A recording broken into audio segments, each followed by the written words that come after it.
Ustaz, kalau boleh saya kongsi sikit sebab ramai yang tanya. Ustazah, apa ni macam gangster orang kata. Kan hari ni pun lantang juga, pagi tadi 2 jam lantang macam sapu bersih semua Ustazah, sound semua orang. Sound kerajaan juga Ustazah macam dah jadi Kak Long kawasan, macam tu lah. Saya ada terima dah mesej-mesej tu kan Ustaz.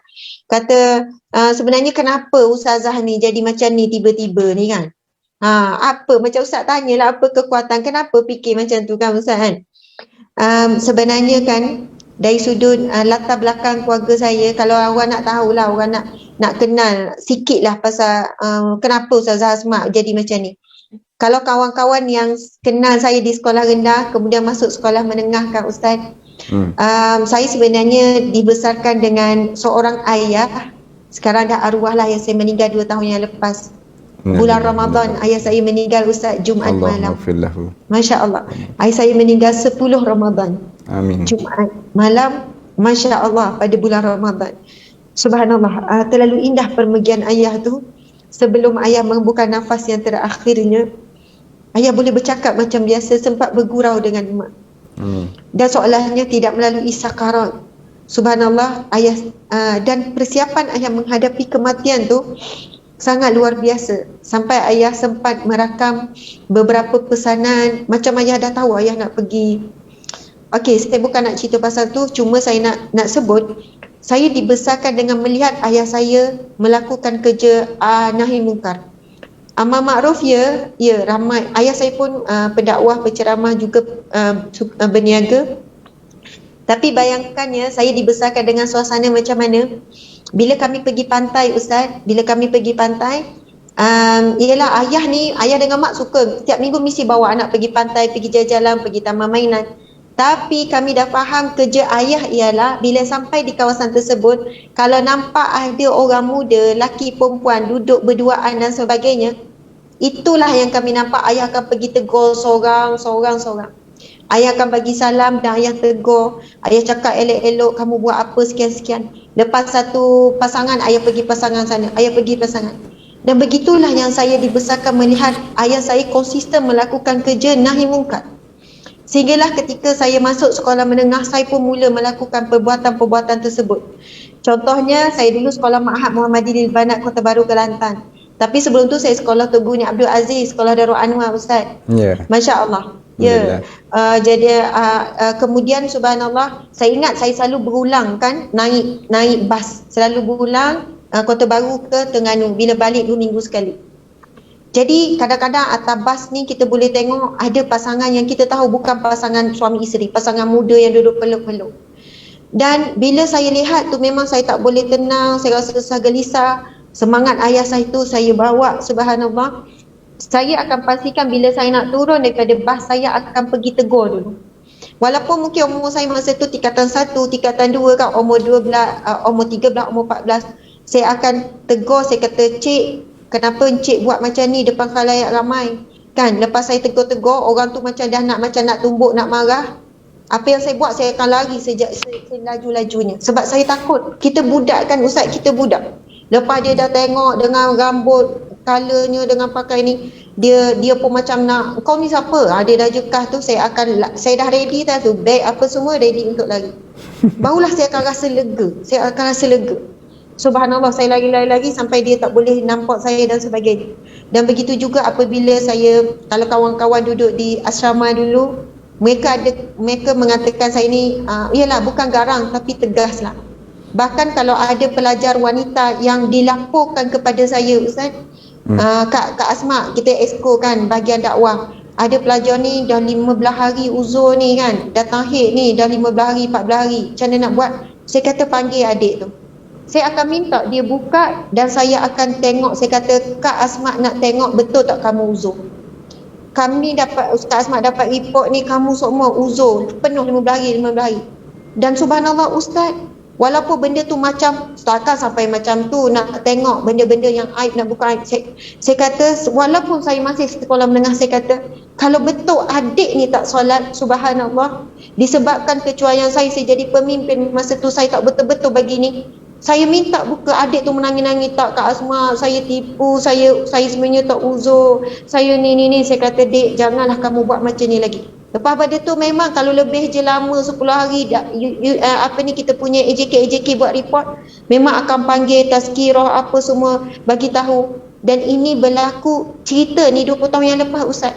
Hari ni ramai mana wanita-wanita yang uzur, subhanallah, kan dia habis terus 15 hari sedangkan dia dah boleh mandi wajib hari ke-7, hari ke-8.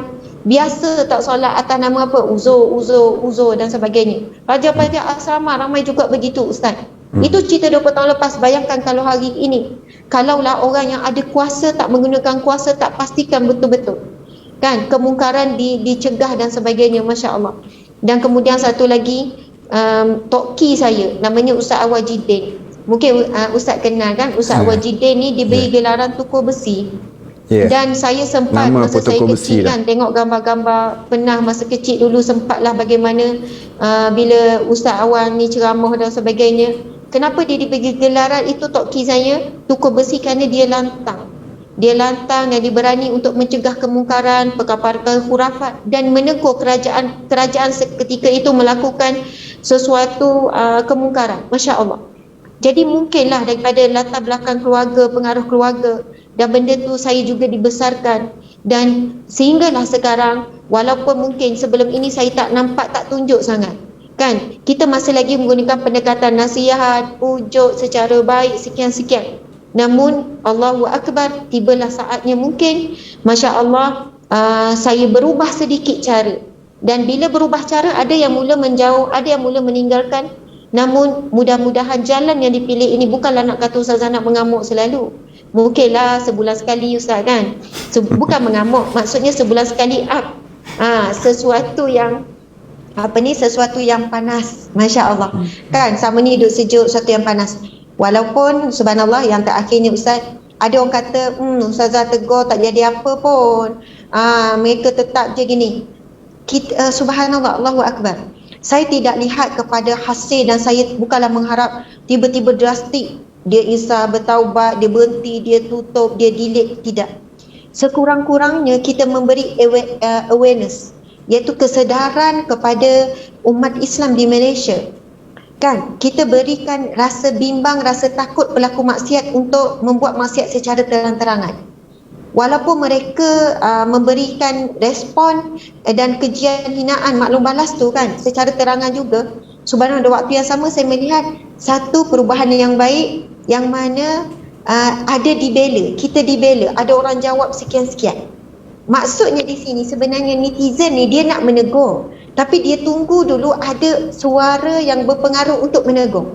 Bila ada suara yang menegur, orang-orang yang ada kekuatan, ada pengaruh macam ustaz dan sebagainya, dan netizen akan print screen, akan share. Mereka nak, tapi mereka perlu ada sandaran di sebalik seseorang. Macam itulah, subhanallah. Jadi subhanallah, akhirnya kita jadi pencetus dan ramailah yang akan follow. Masya Allah, Allahu Akbar. Di sana kita dapati ada satu hadis Nabi SAW untuk jadi kekuatan kepada kita, Masya Allah. Nak buku yang pink tu, yang Ustazah baca hadis pagi tadi tu. Bukan. Okey, bukan. Yang hadis penawar. Ya, satu hadis penawar. Lepas tu Ustazah tinggalkan dalam bilik ni, Masya Allah. Subhanallah, Allahu Akbar. Hadis itu menjadi kekuatan untuk saya, dan mudah-mudahan Ustaz, kita tahu Ustaz lagilah daripada dulu lagi kan, lantang mencegah kemungkaran. Ustaz lagi berani.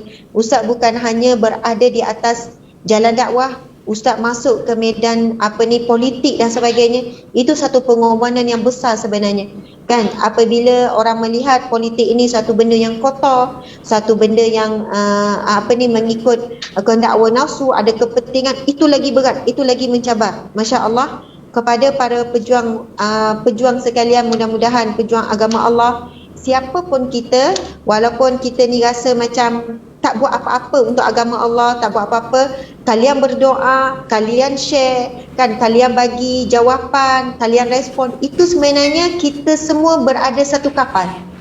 Sebab tak boleh jadi pengemudi belaka. Dia ada yang duduk di bawah, yang ni, semuanya ada peranan. Masya Allah. Sebab itu bila sebut amar ma'ruf nahi munkar ni, ada fardu ain, ada fardu kifayah. Fardu kifayah ni apabila kemungkaran tu telah ditegur oleh satu pihak, maka orang lain tu walaupun tak buat, tak berdosa dah. Tapi sekiranya kemungkaran dilakukan tak ada siapa-siapa yang tegur, maka semua berdosa. Masya Allah.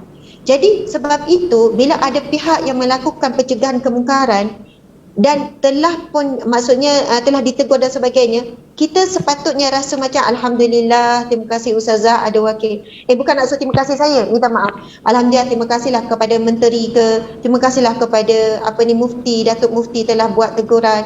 Terima kasihlah kepada sekian-sekian. Maksudnya sebab apa? Dengan ada pihak yang melakukan pencegahan kemungkaran, maksudnya kita yang tak mampu buat ni terlepas. Tapi kalau tak ada yang buat, kita kena bimbang, kita akan menanggung sekalian dosa-dosa tersebut. Okey, subhanallah. Ini adalah hadis sahih riwayat Bukhari 3641. Nabi SAW bersabda, "La yazalu min ummati ummatun qa'imatun bi amrillah, la yadurruhum man khazalahum wala man khalafahum hatta ya'tiyahum amrullahi wa hum ala dhalik." Sadaqah Rasulullah sallallahu alaihi wasallam, yang bermaksud sentiasa ada segolongan daripada umatku yang akan menegakkan perintah Allah tanpa ada sesiapa yang dapat memudaratkan mereka daripada kalangan orang yang menghalang dan menyelisihi mereka, sehingga kan datang ketentuan Allah dan mereka tetap dalam keadaan demikian. Subhanallah.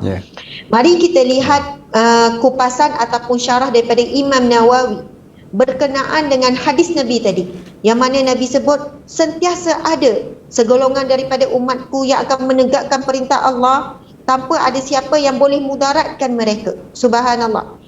Walaupun di kalangan orang yang menghalang ataupun yang tak bersetuju dengan mereka yang menegakkan perintah Allah ini, sehingga datang ketentuan Allah dan mereka tetap dalam keadaan demikian. Maksudnya di sini datang ketentuan Allah, mereka mati dan mereka dalam keadaan mati dalam keadaan kebenaran, mereka mati dalam keadaan berjihad di jalan Allah. Okey, Imam Nawawi menyebutkan kemungkinan kumpulan yang benar disebutkan dalam hadis ini, mereka itu bertebaran di kalangan orang-orang beriman. Sebahagian daripada mereka ialah orang yang berjihad di jalan Allah, orang yang berani yang berjihad. Yang kedua, mereka di kalangan orang yang faqih, alim ulama, yang sentiasa menyampaikan ilmu yang benar dan sebagainya. Kemudian yang ketiga, ada yang menjadi muhadis, orang yang pakar hadis, pakar tafsir, alim ulama lah. Kemudian ada yang zuhud dan yang seterusnya di kalangan mereka yang melaksanakan amal ma'ruf dan nahi munkar. Daripada kalangan mereka itu terdiri daripada pelbagai orang yang melakukan kebaikan dan mereka ini bertebaran di seluruh dunia. Subhanallah. Nabi kata sentiasa ada di kalangan umatku golongan ini, yang mana apabila mereka melakukan kerja-kerja amal ma'ruf nahi munkar, menyebarkan ilmu, mereka sentiasa mendapat pertolongan Allah, perlindungan Allah, dan mereka tidak akan diberikan mudarat oleh manusia-manusia yang membenci, yang menghalang, nak menggagalkan dan sebagainya. Subhanallah, bila saya baca hadis ni, Ustaz, subhanallah, ini antara kekuatan, bukan perasan akulah tu, insya-Allah aku bukan, tapi berdoa supaya mudah-mudahan kita tergolong dalam kalangan yang disebutkan oleh Nabi sallallahu alaihi wasallam ini. Sebab kita lemah, kita sangat takut Ustaz. Maksudnya lemah bukan takut apa? Yalah, fikir macam-macam, fikir itu fikir ni. Tapi bila jumpa hadis Nabi ni, kita rasa tidak ada sesiapa yang boleh mudaratkan kita apabila Allah melindungi kita. Masya Allah. Bismillahilladzi la yadurru ma'asmihi syai'un fil ardi wala fis sama' wa huwas samiul alim. Dengan nama Allah yang tidak ada mudarat apa-apa pun. Bismillahilladzi la yadurru ma'asmihi, dengan namanya. Subhanallah. Ma'asmi syai'un, sesuatu pun, fil ardi wala fis sama', di atas bumi ataupun di langit ataupun di bumi. Bismillahirrahmanirrahim. Yadurru ma'asmi syai'un fil ardi wala fis sama' wa huwas samiul alim. Dialah Allah yang maha mendengar, yang maha mengetahui. Allah mendengar kalau ada perancangan-perancangan jahat, orang yang ingin menggagalkan. Allah maha mengetahui apa-apa sahaja. Maka Allah lah sebaik-baik pelindung, Allah lah sebaik-baik penolong. Hasbunallah wa ni'mal wakil, ni'mal maula wa ni'mal nasir. Cukuplah Allah bagi kami, dialah sebaik-baik penolong, dialah sebaik-baik pembantu, dialah sebaik-baik pelindung. Masya Allah, Allahu Akbar, subhanallah, wallahu a'lam.